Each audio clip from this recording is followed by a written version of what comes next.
Hi ನಮಸ್ತೆ friends, ನಾನು ನಿಮ್ಮ ಗುರುಬಸವರಾಜ್ SGK ಡಿಫೆನ್ಸ್ ಅಕಾಡೆಮಿ ವತಿಯಿಂದ ನಾನು ಕಳೆದ ತರಗತಿಯಲ್ಲಿ ನಮ್ಮ ಭಾರತದಲ್ಲಿ ಇರುವಂತಹ ಹುಲಿ ಸಂರಕ್ಷಣಾ ತಾಣಗಳ ಬಗ್ಗೆ ಚರ್ಚೆ ಮಾಡಿದ್ದೆ. ಇಲ್ಲಿ ನೋಡಿ, ಇವತ್ತು ನಾನು ತಂದಿರ್ತಕ್ಕಂಥ ಟಾಪಿಕ್ ಯಾವುದಪ್ಪ ಅಂತ ಅಂದರೆ ನ್ಯಾಷನಲ್ ಪಾರ್ಕ್ ಅಪ್ಪ ಅಂತಂದರೆ ರಾಷ್ಟ್ರೀಯ ಉದ್ಯಾನವನಗಳು ಅಂತ ಹೇಳಿ.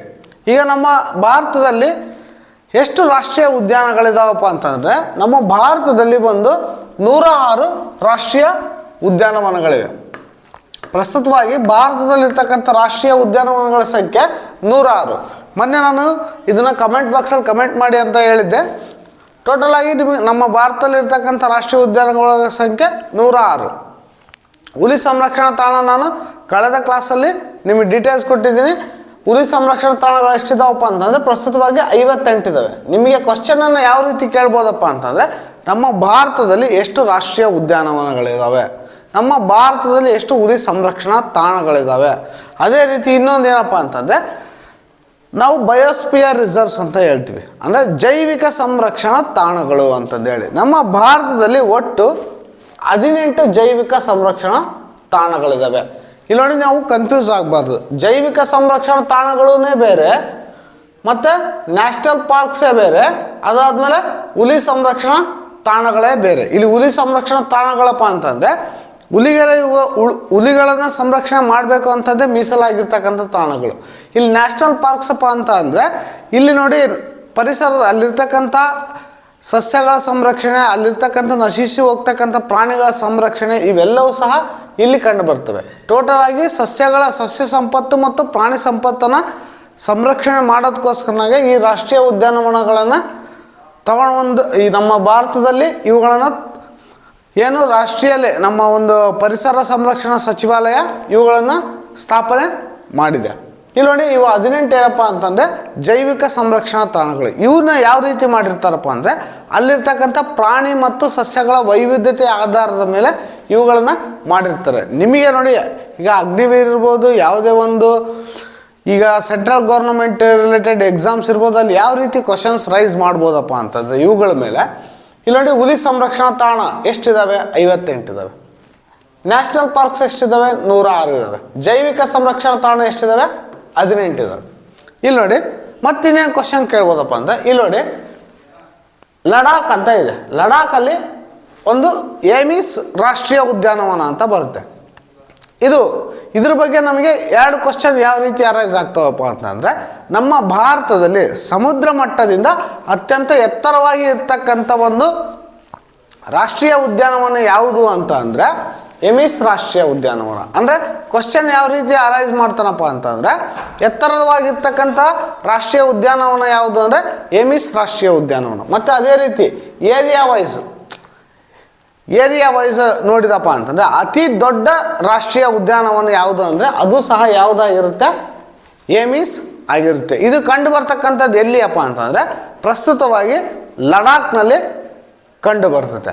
ಹಾಗೆ ನಮ್ಮ ಭಾರತದಲ್ಲಿ ಅತ್ಯಂತ ಹಳೆಯ ರಾಷ್ಟ್ರೀಯ ಉದ್ಯಾನವನ ಯಾವುದು ಅಂತ ಕೇಳ್ತಾನೆ. ಇಲ್ಲಿ ನೋಡಿ, ಉತ್ತರಾಖಂಡದಲ್ಲಿ ಒಂದು ಜಿಮ್ ಕಾರ್ಬೆಟ್ ಅಂತ ಐತೆ. ಜಿಮ್ ಕಾರ್ಬೆಟ್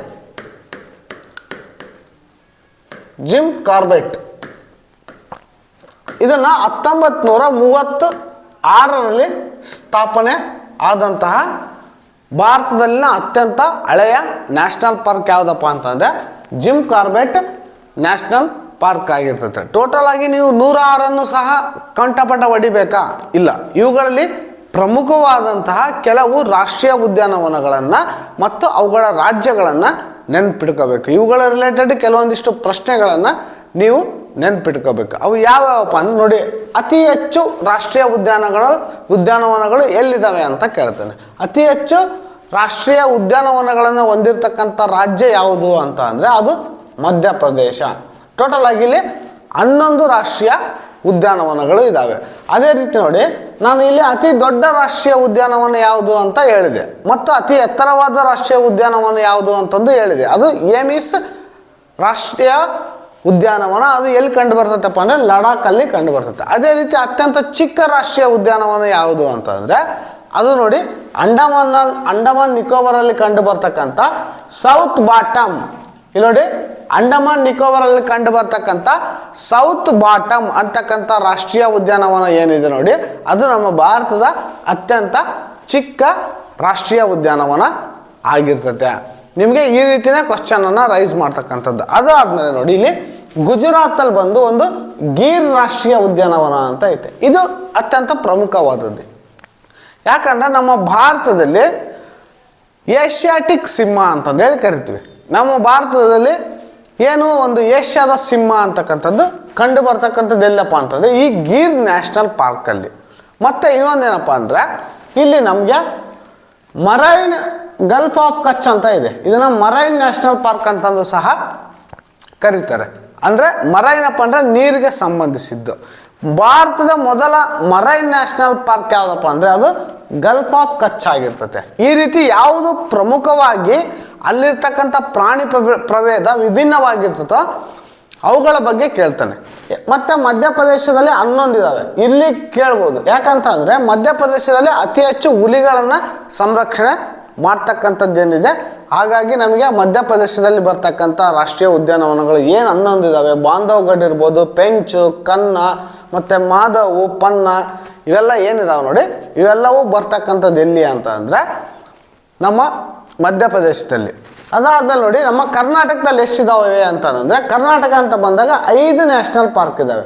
ಯಾವುದಂತಂದರೆ ಅಂಶಿ, ಬಂಡೀಪುರ, ಬನ್ನೇರುಘಟ್ಟ, ಕುದುರೆಮುಖ ಮತ್ತು ನಾಗರಹೊಳೆ ಅಂತಂದೇಳಿ. ಈಗ ನೋಡಿ, ನಾಗರಹೊಳೆ ನ್ಯಾಷನಲ್ ಪಾರ್ಕನ್ನು ನಾವು ರಾಜೀವ್ ಗಾಂಧಿ ನ್ಯಾಷನಲ್ ಪಾರ್ಕ್ ಅಂತಂದೇಳಿ ನಾಮಕರಣ ಮಾಡಿದ್ದಾರೆ. ಇಲ್ಲಿ ನೋಡಿ, ನಮ್ಮ ಏನಪ್ಪ ಅಂತಂದರೆ ಮತ್ತೆ ಕೆಲವೊಂದು ಟೈಮಲ್ಲಿ ಅಲ್ಲಿ ಹೋಗ್ತಕ್ಕಂಥ ನದಿಗಳು ಸಹ ಇಂಪಾರ್ಟೆಂಟ್ ಆಗ್ತವೆ.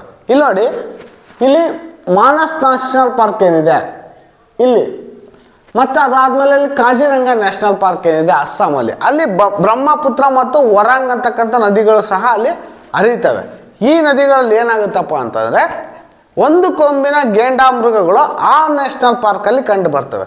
ನಮ್ಮ ಭಾರತದಲ್ಲಿ ಒಂದು ಕೊಂಬಿನ ಗೇಂಡಾಮೃಗ ಕಂಡು ಬರ್ತಕ್ಕಂಥ ನ್ಯಾಷನಲ್ ಪಾರ್ಕ್ ಯಾವುದು ಅಂತಂದು ಕೇಳಿದರೆ ಅದಕ್ಕೆ ಆನ್ಸರ್ ಯಾವುದಾಗಿರುತ್ತೆ ಅಂತ ಅಂದರೆ ಕಾಜಿರಂಗ ನ್ಯಾಷನಲ್ ಪಾರ್ಕ್ ಆಗಿರುತ್ತೆ. ಅದಾದ್ಮೇಲೆ ನೋಡಿ, ಬೆಂಗಾಲ್ ಟೈಗರ್ ಎಲ್ಲಿ ಕಂಡು ಬರ್ತವೆ ಅಂತ ಅಂದರೆ ಇಲ್ಲಿ ಸುಂದರ್ ಬನ್ಸ್ ಎಲ್ಲಿದೆ ನೋಡಿ, ಪಶ್ಚಿಮ ಬಂಗಾಳದ ಸುಂದರ್ ಬನ್ಸಲ್ಲಿ ಏನು ಕಂಡು ಬರ್ತಾವಪ್ಪ ಅಂತಂದರೆ ನಮ್ಮ ಭಾರತದ ರಾಷ್ಟ್ರೀಯ ಪ್ರಾಣಿ ಆಗಿರ್ತಕ್ಕಂಥ ಬೆಂಗಾಲ್ ಟೈಗರ್, ಬೆಂಗಾಳದ ಹುಲಿ, ಇದು ಎಲ್ಲಿ ಕಂಡು ಬರ್ತದೆ ಅಂತಂದರೆ ಹೆಚ್ಚಾಗಿ ಸುಂದರ್ ಬನ್ಸಲ್ಲಿ ಕಂಡು ಬರ್ತಕ್ಕಂಥದ್ದು. ಅದಾದ್ಮೇಲೆ ನೋಡಿ, ಇಲ್ಲಿ ನಮ್ಮ ಈಗ ಕೇರಳಕ್ಕೆ ಹೋದಾಗ ಏನಾಗುತ್ತೆ ಅಂದರೆ 2 ನ್ಯಾಷನಲ್ ಪಾರ್ಕ್ ಪ್ರಮುಖವಾಗಿ ಇಂಪಾರ್ಟೆಂಟ್ ಆಗ್ತಾ ಹೋಗ್ತವೆ. ಯಾವ್ಯಾವಪ್ಪ ಅಂತ ಅಂದರೆ ಒಂದು ಬಂದು ಇಲ್ಲಿ ಎರ್ವಿಕುಲಂ ನ್ಯಾಷನಲ್ ಪಾರ್ಕ್ ಅಂತ ಇದೆ.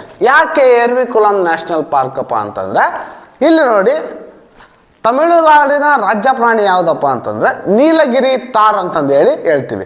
ಇದು ಎಲ್ಲಿ ಕಂಡು ಬರುತ್ತಪ್ಪ ಅಂತಂದರೆ ತಮಿಳುನಾಡಿನ ನೀಲಗಿರಿ ಬೆಟ್ಟಗಳಲ್ಲೂ ಕಂಡು ಬರ್ತದೆ. ಅದಾದಮೇಲೆ ಇಲ್ಲಿ ಎರ್ವಿಕುಲಂ ನ್ಯಾಷನಲ್ ಪಾರ್ಕ್ ಇಲ್ಲಿ ಸಹ ಅದು ಕಂಡು ಬರ್ತದೆ. ಈ ಎರ್ವಿಕುಲಂ ನ್ಯಾಷನಲ್ ಪಾರ್ಕ್ ಯಾಕೆ ಇಂಪಾರ್ಟೆಂಟಪ್ಪ ಅಂತಂದರೆ ನಮ್ಮ ಭಾರತದ ಅಂದರೆ ದಕ್ಷಿಣ ಭಾರತದ ಅತ್ಯಂತ ಎತ್ತರವಾದಂತಹ ಸ್ಥಳ ಯಾವುದಪ್ಪ ಅಂತಂದರೆ ಅನೈಮುಡಿ ಬೆಟ್ಟ. ಈ ಅನೈಮುಡಿ ಬೆಟ್ಟ ಎಲ್ಲಿ ಕಂಡು ಬರ್ತಪ್ಪ ಅಂದರೆ ಈ ಎರ್ವಿಕುಲಂ ನ್ಯಾಷನಲ್ ಪಾರ್ಕ್ ಹತ್ರ ಕಂಡು ಬರ್ತಕ್ಕಂಥದ್ದು. ಹಾಗಾಗಿ ಇಂಥ ಪಾರ್ಕ್ಗಳು ಭಾಳ ಇಂಪಾರ್ಟೆಂಟ್ ಆಗ್ತವೆ. ನೋಡಿ, 106 ಕೇಳ್ತಾನ ಕೇಳಲ್ಲ, ಬಟ್ ಯಾವನ್ನ ಇಂಪಾರ್ಟೆಂಟಾಗಿ ಕೇಳ್ತಾನೆ ಅನ್ನೋದನ್ನು ನಾವು ತಿಳ್ಕೊಬೇಕಪ್ಪ ಅಂದರೆ ಅಲ್ಲಿರ್ತಕ್ಕಂಥ ವಿಶೇಷತೆಗಳ ಆಧಾರದ ಮೇಲೆ ನಾವು ಇವುಗಳನ್ನ ತಿಳ್ಕೊಬೇಕಾಗುತ್ತೆ.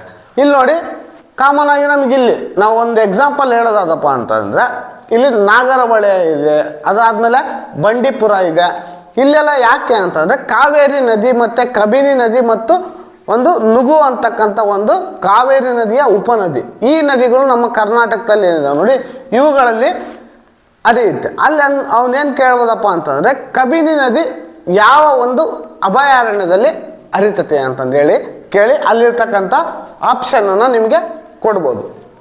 ಮತ್ತು ನಾವು ಇಲ್ಲಿ ಅಂಶಿ ಅಂತಂದೇಳಿ ಒಂದು ನ್ಯಾಷನಲ್ ಪಾರ್ಕ್ ಐತೆ. ಇದು ನಮ್ಮ ಕರ್ನಾಟಕದ ಉತ್ತರ ಕನ್ನಡ ಜಿಲ್ಲೆಯಲ್ಲಿ ಕಂಡು ಬರ್ತದೆ. ಇಲ್ಲಿ ಯಾವ ನದಿ ಹರಿತದಪ್ಪ ಅಂದರೆ ಕಾಳಿ ನದಿ ಹರಿತಕ್ಕಂಥದ್ದು.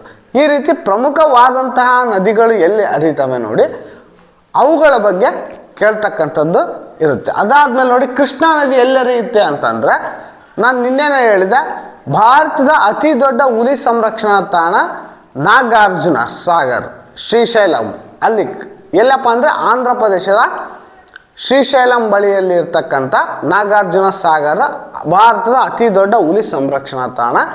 ಅಲ್ಲಿ ಏನಪ್ಪ ಅಂದರೆ ಕೃಷ್ಣಾ ನದಿ ಹರಿತಕ್ಕಂಥದ್ದು ಇದೆ. ಅಲ್ಲಿ ಕೇಳ್ಬೋದು ಈ ನಾಗಾರ್ಜುನ ಸಾಗರ ರಾಷ್ಟ್ರೀಯ ಉದ್ಯಾನವನದಲ್ಲಿ ಯಾವ ನದಿ ಹರಿತತೆ ಅಂತಂದೇಳಿ. ಈ ರೀತಿಯೂ ಸಹ ನಿಮಗೆ ಕ್ವಶನ್ಸ್ಗಳನ್ನು ರೈಸ್ ಮಾಡ್ತಾ ಹೋಗ್ತಾನೆ. ಬಟ್ ಇಷ್ಟೊಂದೆಲ್ಲ ಡೆಪ್ತಾಗಿ ಕೇಳ್ತಾನ ಇಲ್ಲ. ಪ್ರಮುಖವಾಗಿ ನೀವು ಇವುಗಳನ್ನು ತಿಳ್ಕೊಂಡ್ರೆ ನೋಡಿ ನೀವು ಆದಷ್ಟು ಮಟ್ಟಿಗೆ ಆಗ್ತೀರ. ಇಲ್ಲಿ ನಾನು ಹೇಳೋದೇನಪ್ಪ ಅಂದರೆ ಇಲ್ಲಿ ಮೊಲ್ಲೆಮ್ ಅಂತಂದೇಳಿ ಗೋವಾದಲ್ಲಿದೆ. ನಾವು ನೋಡಿರ್ಬೋದು ಸಾಕಷ್ಟು ಫಿಲಿಮ್ಗಳಲ್ಲಿ ದೂದ್ ಸಾಗರ್ ಒಂದು ಏನಿದೆ ಜಲಪಾತ ಈ ಮೊಲ್ಲೆಮ್ ನ್ಯಾಷನಲ್ ಪಾರ್ಕಲ್ಲಿ ಕಂಡು ಬರ್ತಕ್ಕಂಥದ್ದು. ಮಹದಾಯಿ ನದಿ ಏನಂತೀವಿ ನೋಡಿ, ಮಹದಾಯಿ ನದಿಗೆ ಈ ಒಂದು ದೂದ್ ಸಾಗರ್ ಜಲಪಾತ ಉಂಟಾಗಿದೆ. ಹಾಗಾಗಿ ಈ ಮೊಲ್ಲೆಮ್ ನ್ಯಾಷನಲ್ ಪಾರ್ಕ್ಗೆ ಕೇಳ್ಬೋದು ಮೊಲ್ಲೆಮ್ ನ್ಯಾಷನಲ್ ಪಾರ್ಕ್ ಯಾವ ರಾಜ್ಯದಲ್ಲಿದೆ ಅಂತಂದೇಳಿ, ಅದು ಗೋವಾ ಆಗುತ್ತೆ. ಹಾಗಾಗಿ ನಾವು ಈ ಟಾಪಿಕಲ್ಲಿ ಏನೇ ನೀವು ಓದಬೇಕು ಅನ್ನೋದನ್ನ ಹೇಳ್ತಾ ಇದ್ದೀವಪ್ಪ ಅಂತಂದರೆ ಪ್ರಮುಖವಾಗಿ ನಾನು ಏನೇನು ಮೆನ್ಷನ್ ಮಾಡಿದೆ ಇವುಗಳು ಪ್ರಮುಖವಾದಂತಹ ರಾಷ್ಟ್ರೀಯ ಉದ್ಯಾನವನಗಳು. ಇವುಗಳ ಜೊತೆಗೆ ಇನ್ನೊಂದಿಷ್ಟು ಇಂಪಾರ್ಟೆಂಟ್ ಇರ್ತಕ್ಕಂಥ ರಾಷ್ಟ್ರೀಯ ಉದ್ಯಾನವನಗಳನ್ನ ನಾವು ನೋಡ್ಕೋಬೇಕು. ಇಲ್ಲಿ ಗಲ್ಫ್ ಆಫ್ ಮನ್ನಾರ್ ಅಂತ ಇದೆ. ಇದನ್ನ ಲಾಸ್ಟ್ ಟೈಮ್ ಕ್ವಶನ್ ಕೇಳಿದ್ದ. ಗಲ್ಫ್ ಆಫ್ ಮನ್ನಾರ್ ರಾಷ್ಟ್ರೀಯ ಉದ್ಯಾನವನ ಎಲ್ಲಿ ಬರ್ತದೆ ಅಂತ ತಮಿಳ್ನಾಡಲ್ಲಿ ಕಂಡು ಬರ್ತಕ್ಕಂಥದ್ದು ಗಲ್ಫ್ ಆಫ್ ಮನ್ನಾರ್.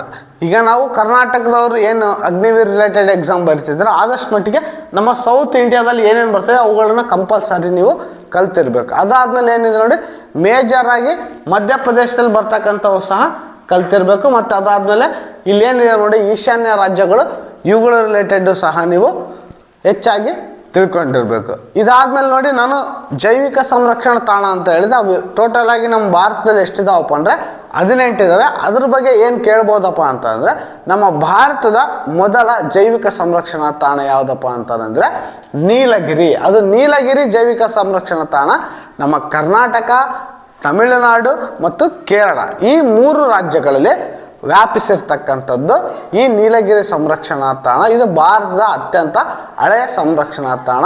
ನಮ್ಮ ಟೋಟಲ್ ಆಗಿ ನೋಡಿ ಇಲ್ಲಿ ನಿಮಗೆ ಎಷ್ಟು GK ಕ್ವಶನ್ಸ್ ಕವರ್ ಆಗಿದ್ದಾವೆ ಅಂತ ಹೇಳ್ತೀನಿ. ಏಷ್ಯಾಟಿಕ್ ಅನಿಮಲ್ಸ್ ಎಲ್ಲಿ ಕಂಡು ಬರ್ತವೆ? Gir national park. ಭಾರತದ ಅತ್ಯಂತ ಹಳೆಯ ನ್ಯಾಷನಲ್ ಪಾರ್ಕ್ ಯಾವುದು? Jim Corbett. ಭಾರತದ ಅತ್ಯಂತ ದೊಡ್ಡ ನ್ಯಾಷನಲ್ ಪಾರ್ಕ್ ಯಾವುದು? ಹೇಮಿಸ್. ಭಾರತದ ಅತ್ಯಂತ ಚಿಕ್ಕ ನ್ಯಾಷನಲ್ ಪಾರ್ಕ್ ಯಾವುದು? South bottom. ಅದೇ ರೀತಿ ಏನಪ್ಪ ಅಂತಂದರೆ ನೀಲಗಿರಿ ತಾರ ಎಲ್ಲಿ ಕಂಡು ಬರ್ತತೆ ಅಂತ ಅಂದರೆ ನೀಲಗಿರಿ ಬೆಟ್ಟಗಳಲ್ಲಿ ಕಂಡು ಬರ್ತಕ್ಕಂಥ ಎರ್ವಿಕುಲಂ ನ್ಯಾಷನಲ್ ಪಾರ್ಕಲ್ಲಿ ಕಂಡು ಬರ್ತದೆ. ಅದಾದಮೇಲೆ ಒಂದು ಕೊಂಬಿನ ಗೇಂಡಾಮೃಗ ಎಲ್ಲಿ ಕಂಡು ಬರ್ತದಪ್ಪ ಅಂತಂದರೆ ಕಾಜಿರಂಗ ನ್ಯಾಷನಲ್ ಪಾರ್ಕಲ್ಲಿ ಕಂಡು ಬರ್ತಕ್ಕಂಥದ್ದು. ಅದಾದಮೇಲೆ ಸುಂದರ್ಬನ್ ಮೀನ್ಸ್ ಬೆಂಗಾಲ್ ಟೈಗರ್ ಎಲ್ಲಿ ಕಂಡು ಬರ್ತತೆ? ಸುಂದರ್ಬನ್ಸಲ್ಲಿ ಕಂಡು ಬರ್ತದೆ. ಮತ್ತು ಸುಂದರ್ಬನ್ಸ್ ಯಾವುದಕ್ಕೆ ಪ್ರಾಮುಖ್ಯತೆಪ್ಪ ಅಂತಂದ್ರೆ ಅಲ್ಲಿ ಮ್ಯಾಂಗ್ರೋವ್ ಕಾಡುಗಳು ಕಂಡು ಬರ್ತವೆ ಆ ಸುಂದರ್ಬನ್ಸ್ ನ್ಯಾಷನಲ್ ಪಾರ್ಕಲ್ಲಿ. ಹಾಗಾಗಿ ಯಾವುಗಳು ಇಂಪಾರ್ಟೆನ್ಸ್ ಇದ್ದಾವೆ ಅವುಗಳನ್ನ ನೀವು ಕಂಪಲ್ಸರಿ ನೆನ್ಪಿಟ್ಕೊಳ್ಳೇಬೇಕು. ಮತ್ತು ಅಲ್ಲಿರ್ತಕ್ಕಂಥ ವಿಶೇಷತೆಗಳ ಬಗ್ಗೆ ಸಹ ನಿಮಗೆ ಗೊತ್ತಿರಬೇಕು. ಇದೇ ರೀತಿಯೇ ನಾವು ಇವತ್ತು ತಂದಂತಹ ಟಾಪಿಕ್ಕು ನ್ಯಾಷನಲ್ ಪಾರ್ಕ್ಸ್ ಆಗಿದೆ. ನಾವು ಇದೇ ರೀತಿಯೇ ಡೈಲಿ ನಿಮಗೆ ಒಂದೊಂದು ಟಾಪಿಕ್ ರಿಲೇಟೆಡ್ ಏನು ನಿಮ್ಮ ಒಂದು ಅಗ್ನಿವೀರ್ ಸಿಲೆಬಸ್ ಏನಿದೆ ಅವುಗಳಲ್ಲಿ ಏನೇನು ಇಂಪಾರ್ಟೆಂಟ್ ಕ್ವಶನ್ಸ್ ಇದ್ದಾವೆ ಅವುಗಳ ಬಗ್ಗೆ ನಾವು ಡೈಲಿ ಡಿಸ್ಕಷನ್ ಮಾಡ್ತಾ ಹೋಗ್ತೀವಿ. ನಾವು ಡೈಲಿ ಒಂದೇ ವಿಡಿಯೋ ಹಾಕಿದರೂ ಸಹ ಅವುಗಳಲ್ಲಿ ಸಂಪೂರ್ಣ ಮಾಹಿತಿಯನ್ನು ನಿಮಗೆ ಒದಗಿಸೋಕ್ಕೆ ಪ್ರಯತ್ನ ಪಡ್ತೇವೆ. ನೀವು ನಮ್ಮ ಒಂದು ತರಗತಿಗಳು ನಿಮಗೆ ಇಷ್ಟ ಆಗಿದ್ದಲ್ಲಿ ನಮ್ಮ ಒಂದು ಯೂಟ್ಯೂಬ್ ಚಾನಲ್ಗೆ ಸಬ್ಸ್ಕ್ರೈಬ್ ಆಗಿ, ಅದೇ ರೀತಿ ನೋಟಿಫಿಕೇಷನ್ಗಾಗಿ ಬೆಲ್ ಬಟನನ್ನು ಒತ್ತಿ. ಇದೇ ರೀತಿ ನಾವು ಡೈಲಿ ಈ ರಿಲೇಟೆಡ್ ಕ್ವಶನ್ಸ್ಗಳನ್ನು ಅಗ್ನಿವೀರ್ ರಿಲೇಟೆಡ್ ನಾವು ಚರ್ಚೆ ಮಾಡ್ತಾ ಹೋಗ್ತೇವೆ. ಜೈ ಹಿಂದ್, ಜೈ ಕರ್ನಾಟಕ ಮಾತೆ.